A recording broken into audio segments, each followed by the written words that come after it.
Hello. Hello, we're Hi, live. Internet. We're live. Thank you, everyone, for joining us. We are 21 Toys, and this is our second webinar. We're very excited. For those of you joining us for the first time, we, as 21 Toys, we design and manufacture toys that teach empathy, failure, and creative communication in homes, classrooms, and most recently in offices. We are very, very excited today to introduce Matt Tod to you. I am Ilana, the founder of 21 Toys and designer of the Empathy Toy. And I'm Ryan. I'm the education lead here, as our nice new banner clearly states. Yeah, just because we make wooden toys doesn't mean we don't have some tech savvy, right? And I'm really excited to be the education lead because I get to meet people like our guest today, Matt Tod, and learn about all the interesting things that he's doing. All right, so, hi, Matt. What's up, guys? How are you? Very well, thank you. Good. So I'll just say a bit about Matt Tod. So Matt is an international speaker and leadership facilitator, published writer, a passionate activist for the issues affecting young people, and the guy you definitely want on your team in the event of a zombie apocalypse. Going back to us, he is the former executive director of youth programs for the Institute for Health and Human Potential, and the current director of training and development for North America's largest youth-run charity and educational partner, Free the Children, and the innovative social enterprise Me to We. In his spare time, Matt loves growing mustaches, reading about zombies, and watching people awkwardly run across the street. So obviously a great guest to be able to have on here, a mustache aficionado and someone who can protect us from zombies. So thank you for joining us. Maybe to start off, could you just tell us a little bit more about what your role is at Free the Children, and maybe a little bit about how empathy intersects with that role? Yeah, totally. So as you kind of mentioned, I'm the Associate Director of Training and Development at Free the Children and Me to We. So I've been in this role for about 3 years now, but I actually started working with Free the Children and Me to We back in 2006 as a leadership facilitator and a speaker. And so I left Free the Children in around 2008, and I spent 4 years as the executive director of youth programs at the Institute for Health and Human Potential. And what I did there largely was I designed and delivered emotional intelligence and social emotional learning programs for students, educators, and youth service providers. So I actually got a lot of knowledge, I guess, around what empathy is and the role that it plays in our lives, both academically, but personally and professionally as well. And I was able to take that and what I'd learned and actually bring it with me into the work that I do at Free the Children and Me to We. So one of the first projects that I was given when I got here was to create an onboarding program. So our onboarding program is a 1.5 week long program where new staff come into the organization and they spend that first 1.5 weeks with myself and other members of the team. And really what we're focusing on is giving them the knowledge, the skills, the tools that they need to get up to speed and to be able to do their job and their roles effectively, right? And part of that was professional development and knowledge, but a part of that was also personal development. And so as I was going through the design process, I was asking myself, okay, how do we want our staff to enter into their roles? What do they need to have, or what do we want them to have with them? And one of those things, one of the pieces that came out of that was to provide them with an introduction to emotional intelligence and the role that it plays in our work and in our lives, but also do it in a fun and engaging way, and to be able to talk about other important concepts like communication and collaboration and even failure, and how important that is into the work that we do. So I was able to take all of that. And so empathy, plays a huge role in the work that we do with youth, right? So, we're an organization that literally is trying to change the world. And we're working with young people to go out there and to find issues that they care about and to take action on those issues and to be empathetic towards those, those issues and to care about them. And so we had to actually look at, how do we do that within the organization as well? And so that's why, when I met Ilana a few years ago and she told me about this toy that she had developed, I was immediately like, yes, I want this. I want to play with it. I want one for myself just for fun. But I was looking for ways to bring this in, and onboarding was one of the entry points for us in what we do. Amazing. So how have you used or taught empathy before, and how are you teaching it now? Yeah, I'm not actually sure if we were really formally teaching empathy before. And I mean, I don't know if many organizations that do, I'm not sure if it's something right now that is formally brought into any kind of organizational training program. So it wasn't something I don't think that we formally discussed, even though we knew it was important. It's really relevant to the work that we do because, again, like I said, it's at the core of what we do. Our ability to connect with each other in meaningful and purposeful ways is really crucial to the work that we do. We're an organization that is built on relationships. And so one of the concepts that we often focus on, we spend a lot of time talking about, is social capital, or another term for it is positive emotional connection, right? And really what that is about the quality of the relationships and the connections that we have with the people that we work with and with each other. So we were actually able, to be able to bring this in and use it in a way where we can start to actually have conversations around seeing each other as human beings and not just as workers, who are trying to just accomplish a task. So this has been really, really helpful. Cool. I'm really interested to hear a little bit about some specific cases of you using the empathy toy. And some of the interesting metaphors that came out of the different ways that you've used it and also modified it. Yeah, so one of the most obvious that we've kind of touched on is in our onboarding program, to introduce fun and playful ways to talk about really important concepts that are crucial to the success of our organization. So we're talking about things like teamwork, communication, managing relationships, how to give and receive feedback. So when we come into onboarding, when staff come into onboarding, we start to play with the empathy toy. One of the important concepts that comes up is language. So we start to, after we've gone through the play, when we debrief this, we talk about, what did you notice about the language that we were using? And sometimes what comes up is people start to say, well, I noticed that we had different language for the same thing, the same piece of the toy. And that's actually a really relevant and important thing to talk about, right? Is when you come into an organization, what is the language that's being used? And sometimes, it's equally as important to talk about, do we understand when we say something, do we understand it in the same way? So an example might be, when we talk about performance development, when we're talking about and I don't know if it's a buzzword or it's just, a word, but when we talk about performance development, what are we really talking about? And so bringing that up in conversation becomes really, really important. So that was one way that we've been able to use it as a tool and to be able to talk about it. I think we've got a photo, actually. We do. More technology. Yeah. All right. We've got that up there. Yeah. Cool. So what we're doing here, this is a lot of fun.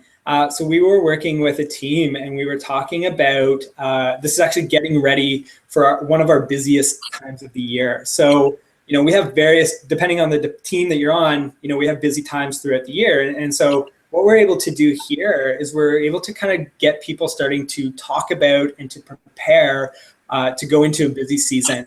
And so the blindfolds kind of represent not knowing. Okay, and so what I mean by that is, if this maybe it's your first couple of months within the organization, or you've never gone through one of these busy seasons before, you don't necessarily know what you're about to go through, right? And then that's okay, right? Because you have to go through it in order to understand it. And so what you see here is you've got two people on the left who, they're the communicators. Okay, so they're the ones that actually have to communicate what it is that we're going to achieve. What's our goal? What's the end result? And then the two people on the right are the receivers. They're the people that actually have to take the instruction or at least build. They might be the frontline staff that we have who are out on the road, doing workshops or on We Day or whatever it is. And so what came from this, and which was really interesting, is everybody has a role, but sometimes they're not necessarily totally clear on what that role is. So this allowed us to actually bring that into a conversation. So we gave you the role of communicator or receiver, but there's 4 of you. So how do you make sure that everybody's involved in accomplishing this goal? So that's, again, another powerful debrief question. The other thing that's really interesting that comes from this activity was, even if you're given the role of communicator or receiver, doesn't mean you have to just stick to that role.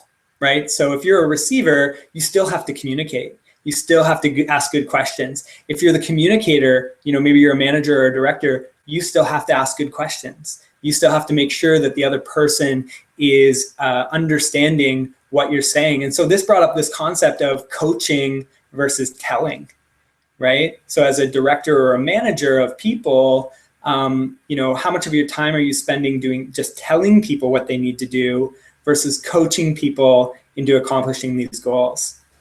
No, I love that. It's a very powerful metaphor. And I know another big thing that you do is obviously you've got a lot of people that you onboard and you work with. And right now you just have the one toy. So you came up with a really clever way of incorporating a larger group of people. Which we also have a photograph. Which we also have a photograph of. 1 second. Let's get that up there and talk about what's going on. Okay. Yeah, so what's happening in this particular game scenario? Yeah, so this was really interesting because this kind of just happened organically. I had the challenge of how do you use one toy with a really large group? You know, so if you have 4 people, that's cool. You know, you can do that the way that we just talked about. But you know, in onboarding, we might have 8 people or we might have 30 in a room, depending on the time of the year for us. And so I had to get really creative on, well, how do I use this toy in a way that's still meaningful, still brings up important concepts.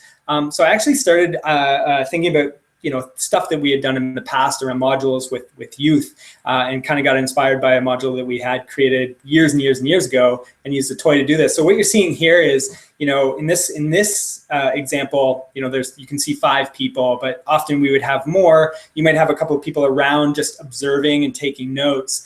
But everybody has a role. So the 2 people, Amanda and Odessa there, who are blindfolded, they have your traditional role of communicator and receiver, right? So Odessa's the communicator. She's helping to guide Amanda into, you know, building that toy, building that model. But then you have Mira and Ashley who are facing the wall, and we gave them the role of communicator. But what they were doing is they're talking to Odessa and to Amanda. So Amanda and Odessa, what they were told is that they can only ask questions. That was the only thing that they were able to do. We intentionally put limits on them. So Odessa and Amanda were only allowed to ask questions to Mira or Ashley. And then Mira and Ashley weren't able to actually see what was going on. So this got really interesting, right? Because they had to get really good at asking questions to understand what is going on with Amanda and with Odessa. And then you see O'Neill, who's standing against the wall, and he's facing Ashley. And what he's doing is he's communicating. He can see the end result, but he can't communicate it by talking. So he had to find another way or use another way to communicate. And so we started doing this, and I actually, the first time I did this, I'm like, I have no idea what's going to come out of this. And so one of the really powerful debriefing questions that I often start off with is, okay, how did you like this activity? And everybody's like, oh, it's so fun, you know, it's great. And then I was like, okay, what do you think this is about, right? Because I don't even think I knew at that point. And so I was like, what do you think this is about? And it got brought up, well, maybe this is about organizational communication. And I was like, oh, that's really interesting. What do you mean? And they were like, well, maybe, you know, Amanda and Odessa, they represent the frontline workers. You know, they're our frontline staff. They're the people who are out on the road and actually, you know, they're the ones that are making these things happen day to day. And Mira and Ashley represent our managers or our, you know, directors who are given the vision, given the outcome, and have to communicate that to Amanda and Odessa, to their frontline workers, to their staff. But, you know, they have some limits put on them. They may not necessarily see what Amanda or Odessa are doing every single day. So that's why, you know, asking questions becomes really, really important, clarifying all those things. And then O'Neill, you know, maybe he represents our leaders in the organization. You know, they're the ones with the vision, and they have to communicate that vision. It's not always face-to-face. It's not, you know, through talking. Maybe it has to come through email. And so how do you interpret that information that you're getting and then communicate that down the line to the people who are then out there executing it? So it was a really cool way to introduce the concept of organizational communication, to actually allow people to start to empathize and understand, well, how frustrating or difficult might this be for a frontline worker if I don't ask good questions, or if I don't, you know, give this information in bite-sized pieces, as opposed to trying to get it all done all at the same time. You know, and as a leader, you know, how important it is to make sure that you're being very clear, the best you can be, on what it is that we're trying to achieve. You know, so alignment was one of those things that came from that conversation as well. Right, incredible. Yeah, that's great. So one thing before, we're just gonna have a few more questions, then we're gonna go to Q&A. So if anyone who's watching does have any questions, you can click on Q&A, and then you can submit your question. And I think that is technically the right way to do it. But we'll let you know if there's more to it than that. So Matt, after you did workshops like this, where you made things a bit more, I guess you'd say more formal, or you'd say like, look, we're actually gonna specifically talk about empathy and its role in our organization. What kind of changes did you observe? Sorry, we're also live, so we're right next to a speaker series where they're training, I think, on public presentation skills. So every now and then you'll hear applause. So just assume those are part of our sound effects. So Matt, in terms of changes that you've seen, what have you witnessed as a result of bringing it to the forefront? It's been really cool. I mean, not just in onboarding, but in other teams within our organization. So, you know, for onboarding, you know, one of the changes we start to see is people start to use a common language, and not just that they're using a common language, but they're understanding what we mean when we say certain things. So it's about, and if they don't, you know, the importance of asking clarifying questions, and just how powerful asking those questions can be. Onboarding, obviously, you know, it's helping us bring people up to speed faster by giving them an experience, and in being able to give them kind of a taste of what it might be like coming into an organization, you know, that like ours. And then team building. So I've actually had other teams take the toy and use them at retreats, for example. So we have our leadership team, and when I say our leadership team, this is our team on Me to We that actually is out there on the front lines working with youth, right? Teaching them social justice and all these really, really valuable skills. And so what they did was they actually used it at the team retreat. And so they had their senior leaders, their management, come together, and they started to use this toy in the under the concept, or within the concept of communication and feedback, right? And so they started to have some really valuable conversations around not just about how to give feedback, but what it feels like to be given feedback. You know, so helping you as a manager understand what's important when you're giving your staff feedback. What do they need to feel and to understand? Another really cool thing that came from that was, you know, they started to understand, well, what is it like to do something or to work through something when you don't know how to do it? So maybe you've never experienced it. So, you know, some of our managers are brand new. They've never done this before. What does that feel like, right? And so one of the things that the big result of all of this was that it worked. We were able to take this toy and use it in a way where it worked in conjunction with already existing processes. So feedback, for example, or it reinforced our already existing culture, right? So really, really powerful stuff. Another team that was able to use this in a totally different context was our coordination team. And our coordination team is really focused on customer service, right? So they're the ones that when you go on a youth trip, when you sign up to go on a youth trip, they're the ones that parents and youth are connecting with up until that point where they go on the trip, right? And so they had to find a way, a fun, playful way to start to talk about how do you deliver large quantities of information, large quantities of detailed information in a way that is understandable, and in a way that is not only just giving the information, but addressing any concerns that a parent might have of sending their kid, you know, maybe for the first time overseas, right? So again, what was talked about was communication in a playful way where they could be a little less rational. So it's not about being like, okay, this is how you communicate. These are the steps that you take, but actually focusing on doing it in a playful way where they actually discover what happens, you know, and they can actually go through and debrief that and talk about that. The other big thing that came from this, which I loved, which I think was like so right on, and it's spot on for, you know, connecting empathy to the world of youth travel. because in the world of youth travel, again, you're connecting with parents, you're connecting with youth who maybe are a little bit anxious about going on this trip for the first time, was they talked about framing their communication style to the person receiving the information, as opposed to framing your communication style to what you're most comfortable with. So it was really about understanding it from another person's perspective, which I thought was just like amazing to see. That's amazing. That's cool. I only have one final question, and then we'll open it up to other people on the interwebs that might have questions as well. And I just want to think sort of bigger picture and ask, what do you think the implications are of using a tool like this in the type of work that you do? Yeah. So, I mean, first of all, it's fun, right? It's playful, it's non-threatening. So it's a really good, engaging way to start to bring up important concepts for organizational growth and development.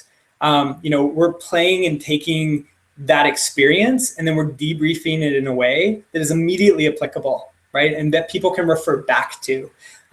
For example, we're able to take an experience using the empathy toy and relate it to something like why providing clear, bite-sized pieces of feedback and asking clarifying questions is so important as a manager or a director.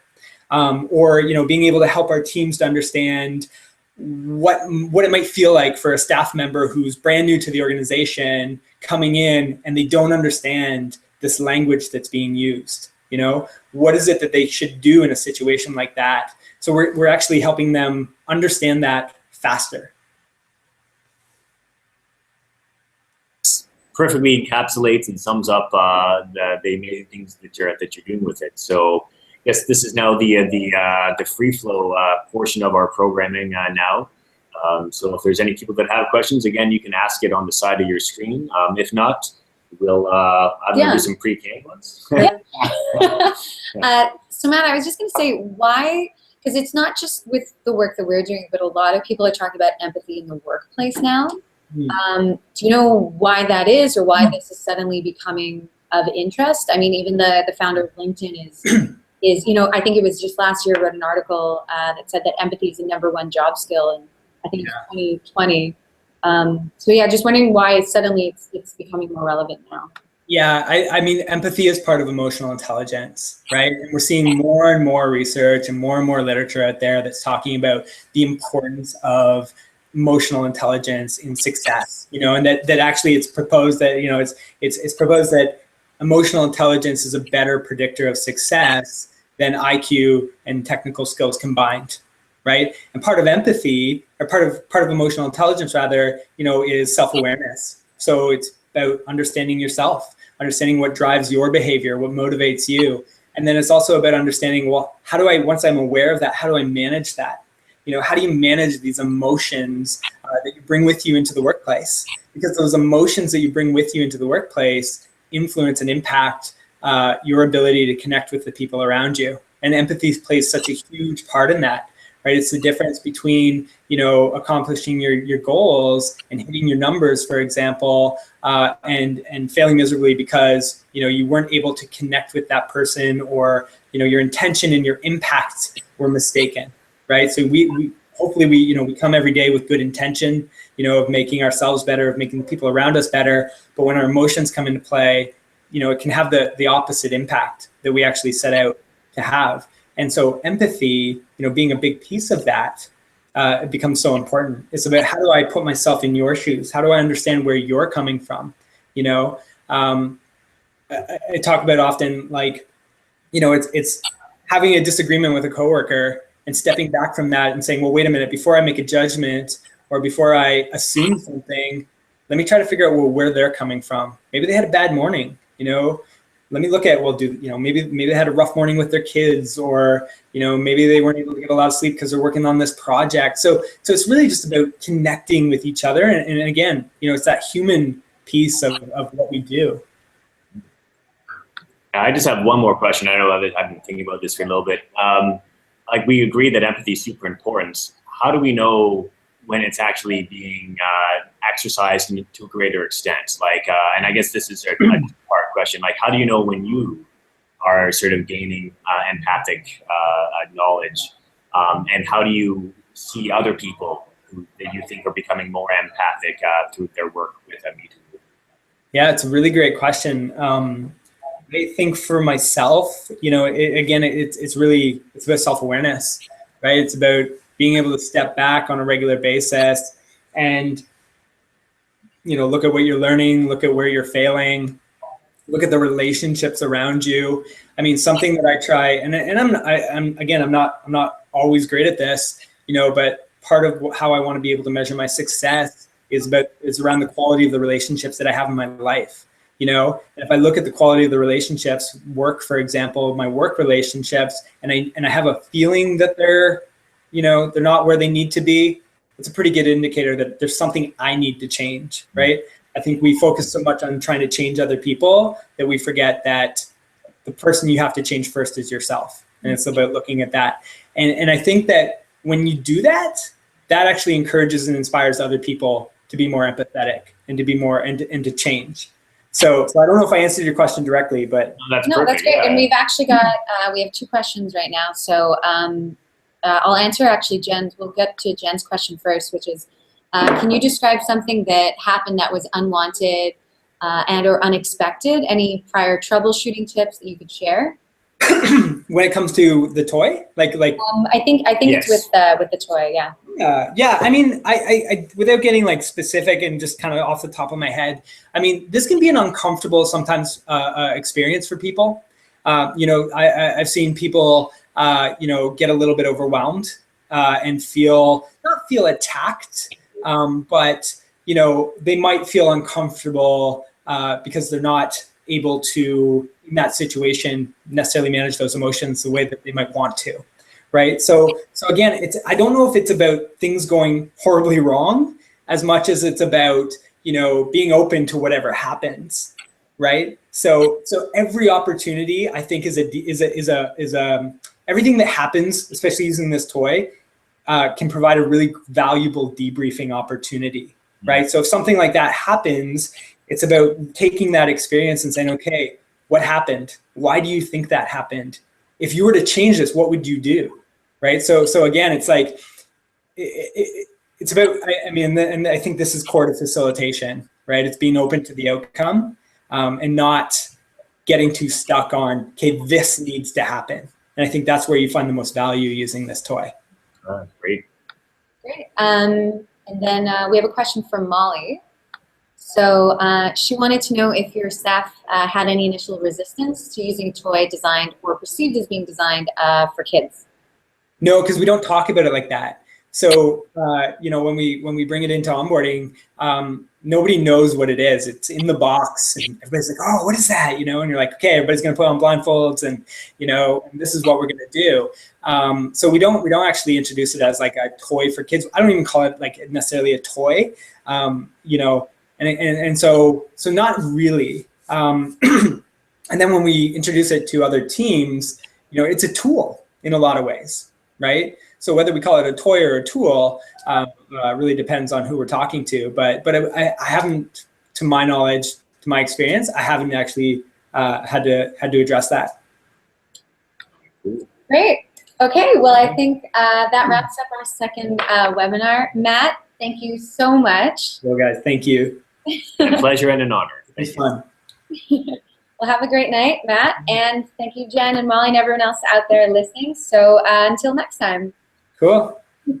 See ya. Bye, Matt.